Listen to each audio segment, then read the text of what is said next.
నేను వర్క్ చేయకుండా ఉండడానికి రీజన్ నువ్వే అమ్మా. నేనేం చేశానే? లాస్ట్ టైం ప్రాజెక్ట్ వచ్చింది, పైథాన్ నేర్చుకోమన్నావు. నేను కష్టపడి జస్ట్ 2 years లో పైథాన్ నేర్చుకున్నాను. ప్రాజెక్ట్ అయిపోయింది, నెక్స్ట్ జావా నేర్చుకోమన్నావు. చెప్పే నీకు క్లారిటీ లేనప్పుడు ఇంకా చేసి నాకేముంటుందమ్మా?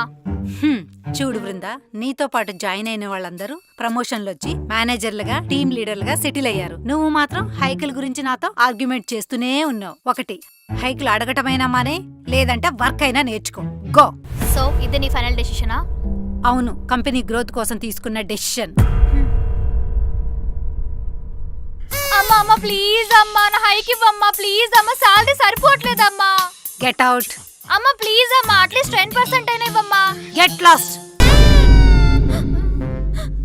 నువ్వు మమ్మీ కాదే డమ్మీవి. నాన్న లేరనే కదా నేను ఇన్ని మాటలు అంటున్నావు. అదే నాన్న ఉండుంటే నేను చేసే వరకు నాకు డబుల్ హైక్ ఇచ్చేవాళ్ళు. చెప్పా, నేను హట్ అయ్యా, నేను వెళ్తున్నా. అమ్మయ్యా, సినిమాకి వెళ్ళిపోవచ్చు.